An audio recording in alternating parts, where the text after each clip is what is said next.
Là, je vais vous parler de l'importance de se valoriser et de valoriser son travail. Bon, ça, vous le savez, évidemment, c'est hyper important de faire savoir son savoir-faire.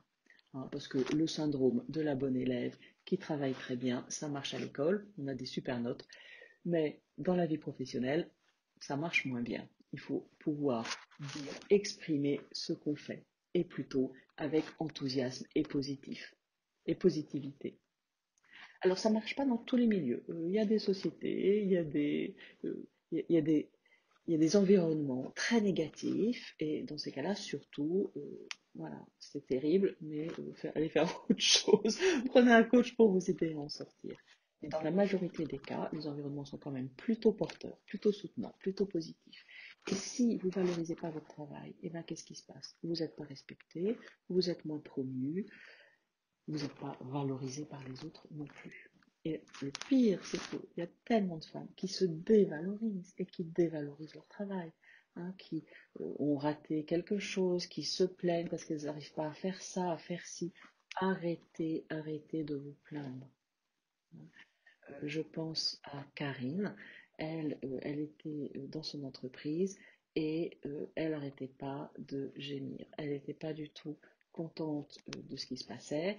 Pourtant, elle travaillait super bien, mais elle pensait qu'elle allait obtenir l'attention de ses supérieurs en étant dans la plainte. Alors peut-être que quand elle était bébé et qu'elle se plaignait, ses parents s'occupaient d'elle. Peut-être que ça marchait. Mais dans le monde professionnel, quand quelqu'un se plaint, quelle image cette personne renvoie? L'image de quelqu'un qui n'y arrive pas. Et c'est cette personne qu'on a envie d'aider, qu'on a envie de promouvoir, avec laquelle on a envie de travailler, de collaborer, d'échanger, de créer de nouvelles choses. Et bien pas du tout. Le pire, c'est quand les entrepreneuses se plaignent à leurs clients. J'ai plusieurs clientes coach qui donnent leurs mauvaises nouvelles à leurs clients.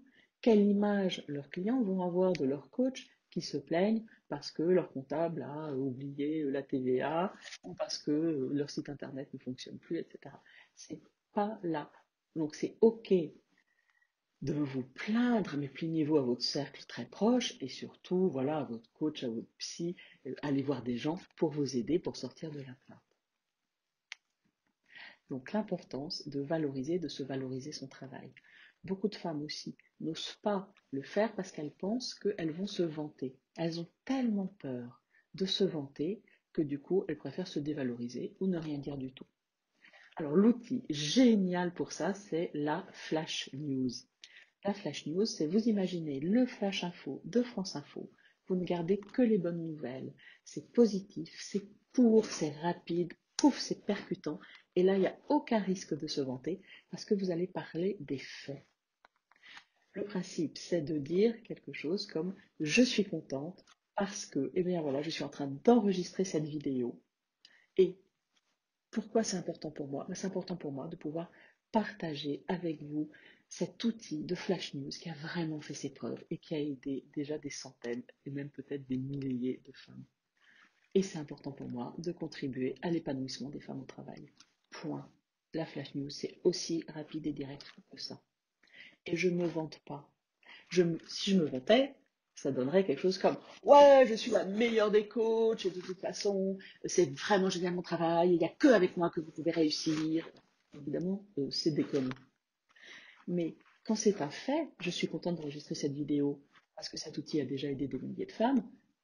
Toutes les femmes que j'ai coachées, puis grâce au guide de l'auto-coaching pour les femmes, je le sais, c'est un fait, point, je ne me vante pas. Donc avec la Flash News, vous n'avez aucun risque de vous vanter. Comment on l'utilise? Eh bien, tous les jours, à la machine à café, sur LinkedIn, par mail, en téléconférence, dans les couloirs, dans l'ascenseur, partagez des bonnes nouvelles de votre travail. Et vous allez voir, en quelque temps, tout votre entourage va avoir une autre image de vous. Et ça marche vraiment bien. C'est tout ce que je vous souhaite. Que les gens puissent avoir une super bonne image de vous, que vous puissiez communiquer vos réalisations, et du coup, vous allez avoir plus d'influence et plus d'impact dans votre travail. Si vous n'y arrivez pas toute seule, eh bien, je suis là pour vous aider. Prenez rendez-vous avec moi pour en discuter. À très bientôt.